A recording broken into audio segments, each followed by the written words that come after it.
정부가 보안수사권 폐지를 위한 형사소송법 개정의 정부안을 국회에 제출하지 않기로 했습니다. 보안수사권이라는 핵심 국정 아젠다에 대해 정부안을 국회에 제출하지 않겠다는 것은 정부 스스로 국정에 대한 책임을 포기한 것입니다. 보안수사권은 민생범죄 피해자의 억울함을 풀어주기 위해 반드시 필요한 수사장치입니다. 이재명 대통령도 보안수사권의 부분적 존치 필요성을 역설한 바 있습니다. 오로지 다가오는 더불어민주당 전당대회에서 명천대전 승리를 위해 보안수사권을 포기하기로 한 것입니다. 이재명 정권은 국정 운영보다 명천대전 당권 투쟁이 더 중요하다는 뜻입니다. 보안수사권 전면 폐지는 정치적 구호에 불과하며 폐지에 따른 세밀한 보안 입법과 시행령을 마련해야 합니다. 그렇지 않으면 졸속 입법이 되고 말 것입니다. 정부가 그 역할을 포기했으니 국회 법사위에서 새롭게 짜야 할 텐데 그 역할을 더불어민주당 법사위 강경파들에게 맡겨도 되겠습니까? 우리 당이 법사위원장직을 가져와야 할 이유가 한층 더 커진 것입니다. 야당 법사위원장이라는 제어장치가 없으면 민주당 법사위 강경파 의원들은 졸속 입법으로 민생범죄 수사 기능을 불가역적으로 망가뜨릴 것입니다. 민주당은 오늘 정오까지 상임위 명단을 제출하지 않으면 18개 상임위원장을 모두 가져가겠다고 급박하고 있습니다. 국민의힘은 독재 정권다운 협박에 눈 하나 깜짝하지 않을 것입니다. 민주당은 협박 정치를 중단하고 제대로 된 협상안을 가져와서 진정성 있는 협상에 임해줄 것을 제안합니다. 조정식 국회의장께 촉구드립니다. 국회의장이 집권 여당의 거수기가 되면 안 됩니다. 민주당 의회 독재의 선봉장이 되지 말고 국회 여론으로서 집권 여당의 협상 없는 폭주에 브레이크를 걸어주시기 바랍니다. 한성숙 총리 후보자에 대한 인사청문회가 어제 시작되었습니다. 정인도, 참고인도 성실한 자료 제출도 없는 청문회에서 한성숙 후보자는 유교가 북침인지 남침인지 오락가락하는 총각을 보여줬습니다. 사실 지금 한성숙 장관이 앉아야 할 자리는 총리 인사청문회가 아니라 모두의 창업, 정보 유출 사태 청문회입니다. 첫째, 5,000명의 개인정보가 유출되었습니다. 대규모 기본권 침해입니다. 둘째, 더 큰 문제는 그 많은 창업 아이디어가 유출되었다는 겁니다. 아이디어 하나를 갖고 맨주먹으로 도전하는 창업가들에게 아이디어는 인생 전체나 다름없습니다. 이번 사태는 창업가들의 꿈과 비전을 짓밟는 참사입니다. 중기부가 모두의 창업을 구축할 때 필수적으로 이행해야 할 정보보안 절차를 전면 누락했다는 사실이 밝혀졌습니다. 이처럼 기본 절차마저 생략한 채 사업을 무리하게 추진했기 때문에 이와 같은 일이 벌어진 것 아니겠습니까? 모두의 창업 사태는 더 나아가 정부를 신뢰하고 아이디어 하나로 창업에 도전한 5,000명 국민의 꿈을 짓밟은 대형 보안 참사입니다. 6.3 국민 참정권 훼손 사태 못지않게 심각한 국민 기본권 침해이며 수사기관의 전면적인 수사를 받아야 할 사안입니다. 청년 창업가들의 꿈을 짓밟은 보안 참사의 책임자가 대국민 사과쇼 한번 하고 총리로 승진한다는 것은 국민을 우롱하는 것입니다. 노태학 중앙선관위원장을 총리로 임명하겠다는 것이나 다름없는 일 아니겠습니까? 한 가지 더 추가하자면 한성수 후보자는 이뿐만 아니라 양평 땅 농지법 위반 사실이 적발되고도 1년 동안 방치하는 명백한 위법을 저질렀습니다. 위법장관, 무능장관, 한성숙 장관은 총리 자격은 물론 장관 자격도 없습니다. 한성숙 후보자는 즉각 총리 후보자와 중기부 장관직을 동시에 사퇴하고 수사에 임하길 바랍니다. 민주당 이기현 의원의 욕설 영상을 봤습니다. 이기현 의원은 더 이상 손바닥으로 하늘을 가리려 들지 마십시오. 본격은 버렸어도 최소한의 양심은 지키길 바랍니다. 이기현 의원이 뻔뻔하게 우리 당 최수진 의원을 고소하면 당 차원에서 무고죄 맞고발 등 총력을 다해 법정에서 진실을 가리도록 하겠습니다. 이상입니다.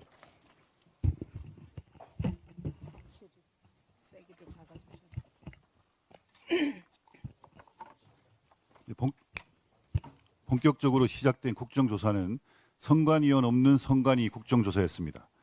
증인으로 채택된 선관위 비상임위원 16명 전원이 불출석했고 질타가 쏟아지자 오후 늦게서야 출석했습니다. 그러면서 의원들의 질의에 기억이 나지 않는다, 특별히 의문을 갖지 않는다는 식의 무성의한 답변을 이어갔습니다. 국정조사만으로는 투표용지 부족 사태의 진상을 규명하기에 분명한 한계가 있다는 점이 여실히 드러난 것입니다. 이번 지방선거에서의 참정권 훼손 사태는 물론 그동안 제기되어 온 선관위의 각종 논란과 의혹까지 철저히 밝혀내기 위해서는 특검 도입이 반드시 필요합니다. 특검을 통해 투표용지 부족 사태의 진상을 규명하고 그 책임을 따져 국민적 의혹을 해소하는 데 집중해야 합니다. 뿐만 아니라 선관위의 전반적인 선거관리 부실과 조직 내 뿌리 깊은 도덕적 해이까지 바로잡아야 합니다. 특검을 반대하는 것은 결국 진상규명을 거부하는 것이며 국민의 뜻을 외면하는 것임을 명심하기 바랍니다. 원달러 환율이 이틀 연속 1,540원대로 주간 거래를 마치며 금융위기 이후 최고치를 기록했습니다. 한국은행 자료에 따르면 올해 3월 19일부터 6월 25일까지 원달러 환율은 총 40거래일 동안 1,500원대를 기록했습니다. IMF 위기 당시를 제외하면 지난 30년간 가장 많은 거래일 동안 1,500원대 환율을 기록한 사례입니다. 이 와중에 이재명 대통령은 23일 국무회의에서 원화 약세가 단기적 현상으로 봐도 되느냐고 물었고 경제부총리는 그렇다고 동조하였습니다. 40거래일간 1,500원대 환율을 기록했는데 이게 단기 현상입니까? 중동 전쟁이 종전 국면에 접어들고 국제 유가가 전쟁 이전 수준으로 떨어졌는데도 서민들이 체감하는 물가는 좀처럼 안정될 기미를 보이지 않고 있습니다. 계란, 닭고기, 채소, 과일 가격은 줄줄이 오르고 있습니다. 이재명 대통령은 민주당 전당대회를 앞두고 호남 반도체로 표몰이할 생각 말고 국민이 직면한 고환율, 고물가, 고금리, 삼중고 해결부터 매진해 주기 바랍니다.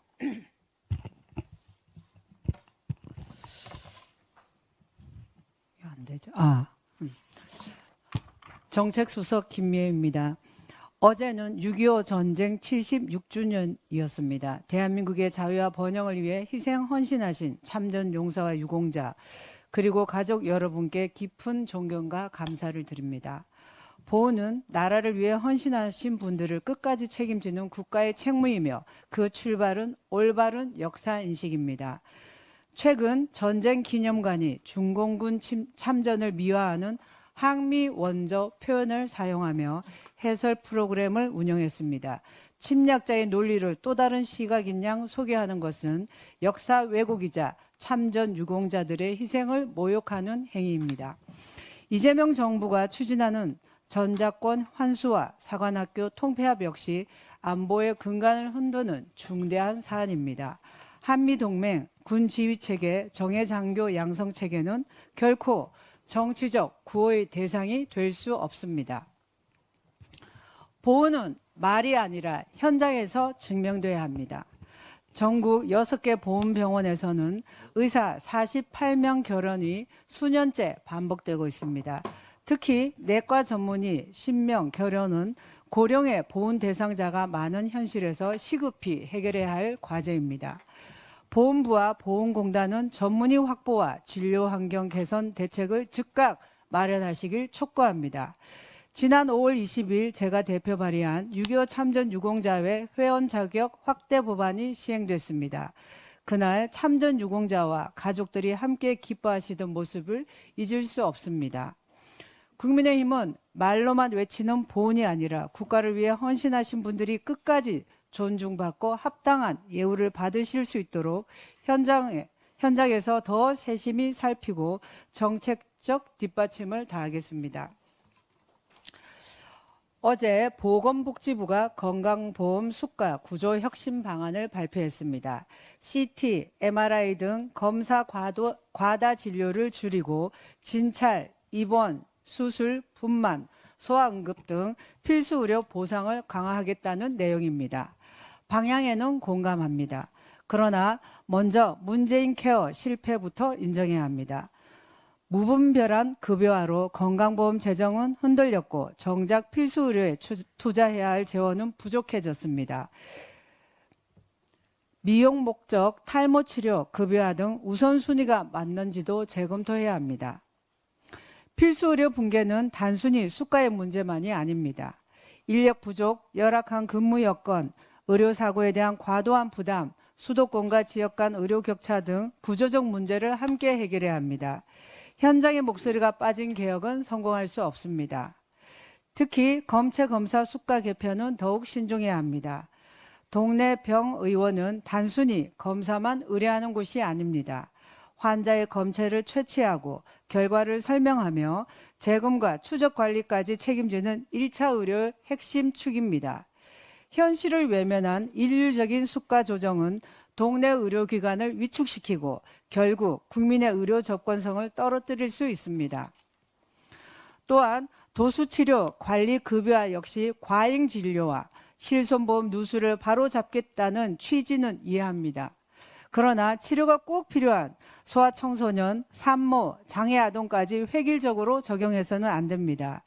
실제 의료 현장에서는 소아치료실과 대학병원 재활의학과가 운영 중단을 공지하고 있습니다. 아이들의 재활치료는 골든타임이 중요합니다. 한번 놓친 발달과 기능 회복의 기회는 되돌리기 어렵습니다. 소아청소년과 산모에 대해서는 별도의 예외 기준과 충분한 보완 대책이 마련돼야 합니다. 정부는 연간 3조 6천억 투입만 강조할 것이 아니라 재원 마련 방안과 건보료 인상 등 국민 부담 증가가 없는지 투명하게 설명해야 합니다.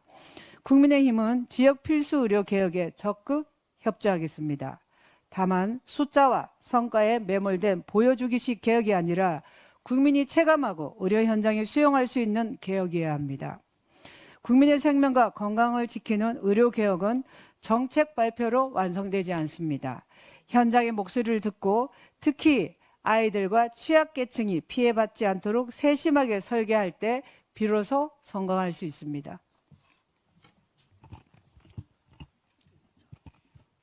예, 국조특위 간사 서범수입니다.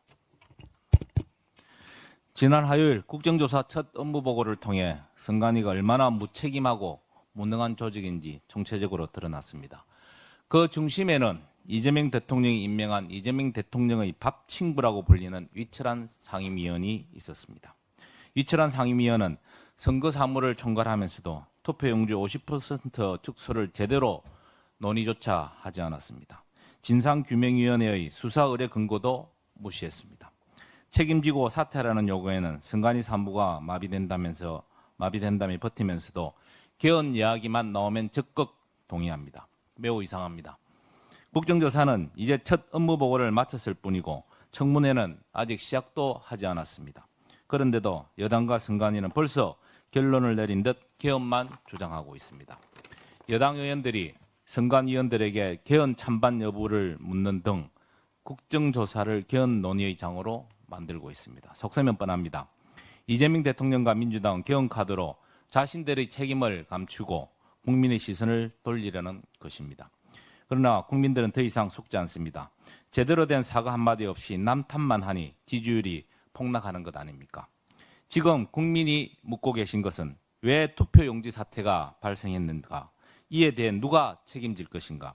다시는 이런 일이 재발되지 않도록 하기에 어떤 것을 고칠 것인가이지 개헌에 관심이 있는 것은 아닙니다. 현재 국정조사와 아울러 검경합수본이 이 사태에 대해서 수사하고 있습니다. 정권의 충견으로 전락한 검경합수본이 정권 핵심 인사를 제대로 수사하겠습니까? 이러다 조용해지면 대충 듣고 끝내려는 속셈 누가 모르겠습니까? 이러니 특검을 하자고 많은 국민들께서 주장하고 계시는 것 아닙니까? 아직도 돌아가는 상황을 제대로 모르시나 봅니다. 제가 친절하게 가이드 해드리겠습니다. 첫째, 민주당은 개헌 타령을 멈추고 진실을 규명하고 제도를 보완하는 데 집중하십시오. 둘째, 특검과 성역 없는 수사에 동의하십시오. 셋째, 부실 선거 책임자인 위철한 상임위원은 즉각 사퇴하십시오. 넷째, 상황 파악도 대응도 못해 지자체 공무원들만 고생시키는 윤호중 행안부 장관은 국민들께 사과하십시오. 이것이 책임 있는 정부와 여당의 자세입니다.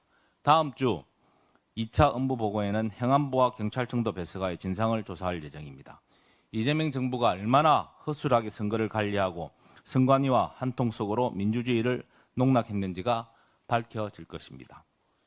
마지막으로 위철한 상임위원님, 지난 6월 23일 1차 기간 보고 시에 말씀드렸다시피 이 사태에 가장 책임 있는 분이 선관위원장 대행으로 버티고 계시면 그 어떤 설명과 조치를 하더라도 변명으로만, 그리고 진상조사와 책임 규명을 외면하는 것으로만 볼 것입니다. 7월 1일 2차 기간 보고 시까지 거치를 결정하십시오. 그렇지 않으면 최초의 탄핵안이 발의된 선관위원이라는 오명을 남기게 될 것입니다.